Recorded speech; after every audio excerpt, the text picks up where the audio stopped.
Sem vencer as 7 rodadas, a Ponte Preta tinha na noite de ontem mais uma oportunidade de provar ao torcedor que ainda existem motivos para acreditar na permanência do clube na Série B. Uma vitória em um duelo estadual contra uma equipe que briga na parte de cima da tabela poderia dar o ânimo que faltava ao elenco nesta reta final de primeiro turno. Mas com apenas 16 minutos de partida, o pesadelo se repetiu. Márcio Silva cometeu falta em Rômulo, recebeu o vermelho direto e deixou a Ponte com 1 a menos. Um jogo desse tamanho, perder um jogador sempre fica complicado. Então foi um lance muito mais que ele chegou atrasado e foi expulso e pelo que eu vi foi merecido. E aí tem que trabalhar, porque você jogar contra a equipe do Novo Horizontino com 1 a menos desde os 17 minutos é sempre muito difícil. Zanardi, que levou a campo uma equipe com 8 modificações em relação à derrota para o Juventude, não mexeu no time após a expulsão de Márcio Silva e aos 26 minutos o Novo Horizontino só não abriu o marcador porque Patrick estava em posição irregular. Mas mesmo assim o 0 a 0 não durou muito no placar. Após essa lambança gigante de Diogo Silva, a bola sobrou para Robson, que com categoria fez o primeiro do Novo Horizontino. Pegar com a mão fora, ela volta, ainda sobrou pela ponta esquerda, Robson bateu na trave, a bola volta para a equipe do Grêmio, bateu o Robson de novo, é gol! Gol do Novo Horizontino! Bizarro no estádio Moisés Lucarelli. Abusa nos erros desde Thales, os zagueiros, o Diogo Silva. Um circo no setor defensivo da Ponte. Acho que primeiro a gente trabalhou porque o campo está bem ruim. O campo está bem vivo, a bola fica viva. A gente pediu para evitar o máximo de recuar essa bola, mas tem situações dentro do jogo que acontecem. É difícil agora você apontar, claro que teve erros individuais ali, mas faz parte, né? E o Novo Horizontino só não ampliou no primeiro tempo porque Rômulo também estava em posição de impedimento. Para a segunda etapa, Márcio Zanardi até tentou mexer no time, mas foi o Novo Horizontino quem chegou com perigo pela primeira vez. A Ponte até tentou responder nesse bate-rebate. Mas a noite era mesmo do centroavante do Novo Horizontino. Robson recebeu o belo passe de Maicon Jesus e tocou por baixo de Diogo Silva para ampliar o placar. Gol do Novo Horizontino! Na marca de 13 minutos do segundo tempo, o segundo gol dele. Robson não perdoa, ele marca. E acredite, se não fosse o camisa 1 da Macaca, a equipe de Novo Horizonte ainda sairia do Majestoso com uma vantagem bem maior. Eu não tenho que falar um A dos atletas. Eles tiveram uma humildade muito grande, mas não é fácil. Tem coisas que a gente não controla, né? A gente estava fazendo um jogo de igual para igual, né? E na minha concepção, eu ainda não assisti o jogo. Tem coisas que a gente já começou a introduzir que já apareceram, mas em uma semana sempre é muito complicado. Em sua estreia no Moisés Lucarelli, Márcio Zanardi não teve vida fácil nem no banco de reservas. Discussão acalorada com Enderson Moreira, que durou até depois do apito final. É sempre complicado, jogo grande, a gente querendo vencer também. E o treinador deles ali sempre muito mal educado. Então até a gente respeitou pela idade, com respeito da história, mas ele precisa respeitar a mim, a minha equipe e a camisa da Ponte Preta. Com resultado negativo no Moisés Lucarelli, a Ponte Preta chega ao 8º jogo consecutivo sem vitória na Série B e mais do que isso. Também vê aumentar para 8 pontos a distância para o primeiro time fora da zona de rebaixamento. E outro dado negativo que também chama a atenção é que nas últimas 4 partidas a Ponte deixou o campo com um jogador a menos. Não é fácil, né? Você ter pouco tempo para poder trabalhar essa questão. A gente também trabalhou a situação de não perder jogador por algum lance, por nervosismo, para não confundir intensidade e vontade com deslealdade. Mas nós estamos trabalhando, vamos trabalhar bastante, é um trabalho bem complicado, bem duro, Mas os jogadores estão entendendo, mas não é do dia para a noite. Isso aí, infelizmente, tem que ter um pouco de tempo para poder ter uma mentalidade positiva. Começando pela expulsão. Márcio Silva, 16 minutos de jogo. Não tinha amarelo. Ele dá essa entrada. E aí o árbitro, pelo menos na minha visão, foi extremamente rigoroso e aplicou o cartão vermelho direto. Talvez o amarelo, mas o árbitro aplicou o vermelho direto. E aí, CH, você que estava comentando o jogo pela Rádio Bandeirantes, o que achou? Eu achei que a expulsão foi absolutamente correta. O Márcio quase quebrou o tornozelo do meia Rômulo do Novo Horizontino. Essa imagem não é conclusiva, mas da transmissão tem 2 ou 3 ângulos que você vê nitidamente que ele pegou o jogador, sem nenhuma necessidade. Uma expulsão irresponsável do Márcio. Mudou o jogo, Batista. Com 15 minutos, até o presente momento da expulsão, o jogo estava trombado, brigado. Agora, quando você perde um jogador, aí fica tudo mais difícil. E você, Tigrão? Para mim foi com excesso de força, poderia ter evitado. Foi pouco inteligente. Não é lance para entrar assim, a Ponte não consegue nem por reza brava terminar um jogo com 11 jogadores. Você falava isso ontem aqui.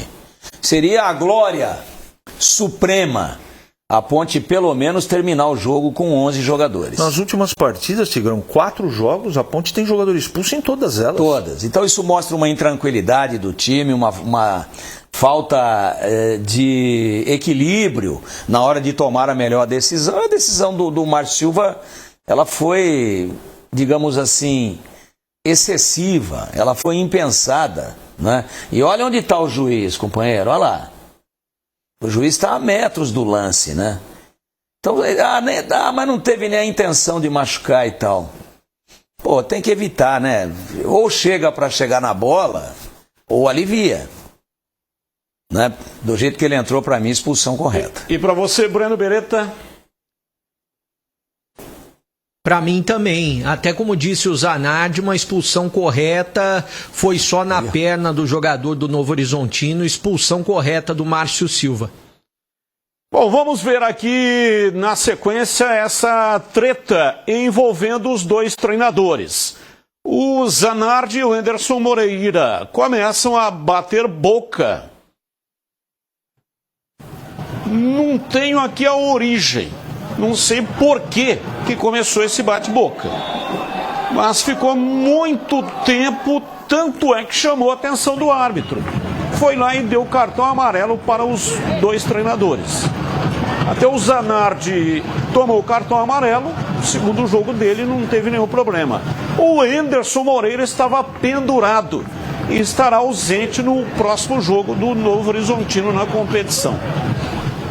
Então, um espetáculo bizarro envolvendo aí os dois treinadores. O futebol já é tão violento dentro de campo, às vezes nas arquibancadas, às vezes no entorno dos estádios, né? Nos terminais de transporte coletivo. E os caras no banco ali, pô, ao invés de dirigir o time, mas ele me xingou, ele desrespeitou meu time, eu desrespeitei o dele. Não quero dar razão pra ninguém não, hein? Quando um não quer, dois não brigam. E isso daí é horrível, porque é um péssimo exemplo, né, CH? Inclusive para os jogadores dentro de campo. Eu fiquei com a impressão, eu não tenho certeza absoluta, que foi a discussão do auxiliar do Novo Horizontino com um auxiliar da Ponte. Mas aí foi a origem. Se estranhando desde o começo, no primeiro tempo eles já estavam se estranhando. Eu acho que a origem de tudo, Batista, foi no lance da expulsão. Não é? Então, o Banco da Ponte achou normal, que é uma questão óbvia, né? E o time do Novo Horizontino achou um absurdo, como foi um absurdo. Estou justificando e não estou dando razão para ninguém. Mas eu fiquei com a impressão que os auxiliares, não é, começaram. Essa foi a origem. Depois os dois tomaram cada um partido para a sua equipe e aí o negócio pegou fogo. Bom, vamos seguindo. Tem mais um lance. Primeiro gol do Novo Horizontino. Vamos ver o lance bizarro também. Olha aí, é incrível, né? Como é que acontece um negócio desse tipo? E um jogador experiente, que é o Diogo Silva, extremamente experiente, Thales, é mais jovem e ele participou de forma involuntária, porque o Diogo Silva foi estourar essa bola, toca no Thales. E por que o Diogo Silva não pegou essa bola com as mãos? Porque a bola estava dentro da área, ele é goleiro, pode se utilizar. Tem, na regra, o goleiro pode, dentro daquele quadrilátero da área de confinamento, pegar a bola com a mão. Não nesse lance, mas no outro imediatamente, subsequente, ele poderia ter pego, né? Não pegou com a mão porque não quis. E também não entendo por que ele não pegou com a mão. E aí aconteceu essa lambança generalizada. Não se justifica um time profissional fazer uma lambança desse tipo aí. E ainda quase que não sai o gol, né? A gente tem aqui uma marca registrada que é a origem. Então vamos para a origem? A origem. A origem da lambança. Não é a origem do gol. A origem da lambança, né? É o volante da Ponte aqui, o André Lima. Olha a bola que ele recua pro goleiro, pô. Baita de uma fogueira. Aí dava para pegar com a mão. Porque como bateu involuntariamente no Thales, ele poderia ter segurado. Então falha sim o Diogo Silva, falha. Tudo bem.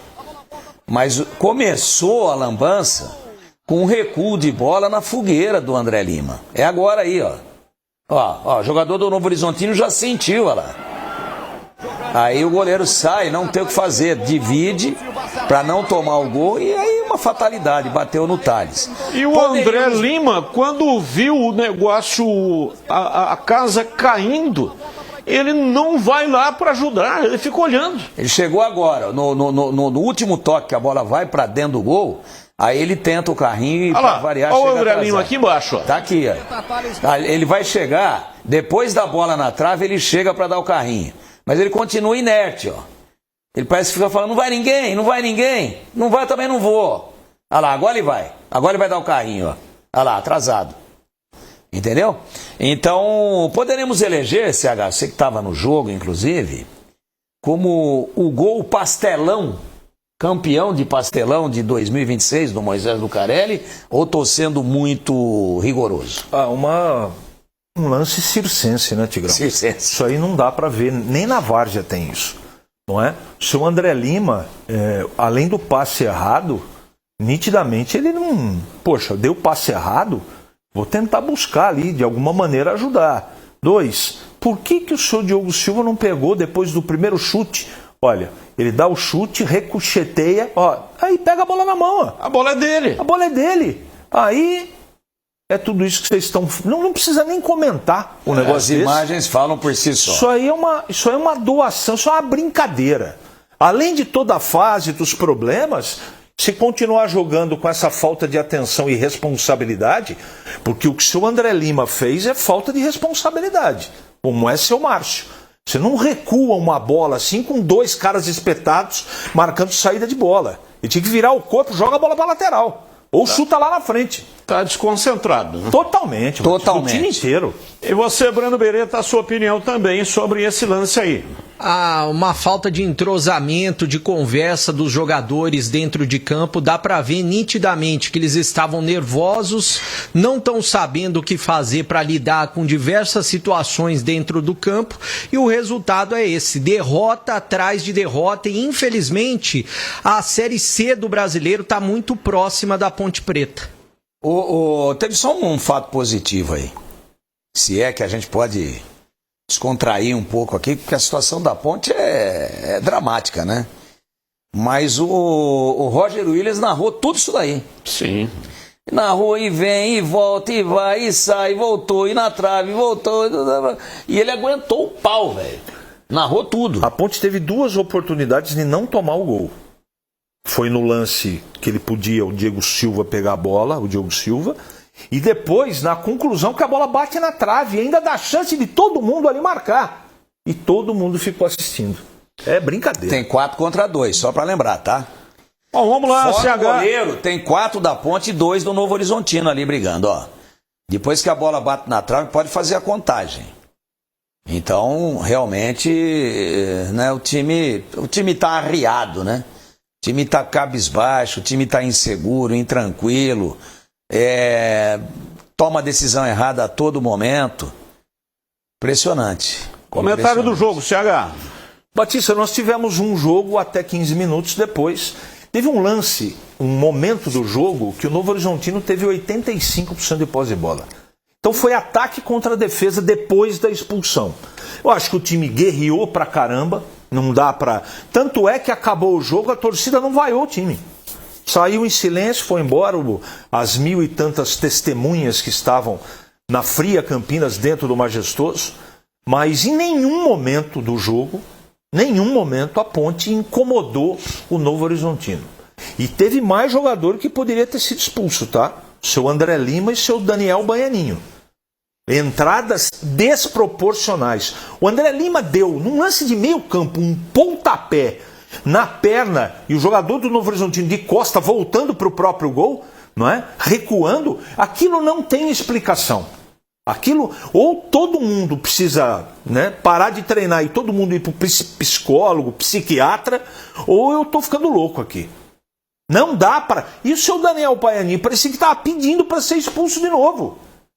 Então ele foi substituído no intervalo do jogo. Diga-se, eu estou falando isso só do primeiro tempo.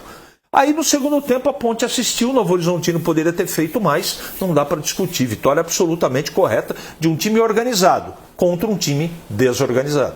O Zanardi, ele trouxe com ele um preparador mental, que é um profissional que já acompanha. Então o cara vai ter muito trabalho. Né? Muito trabalho. Eu diria que a Ponte precisa... Eu sou a favor desse trabalho psicológico, mas além do preparador mental, precisa de um gerente de banco também.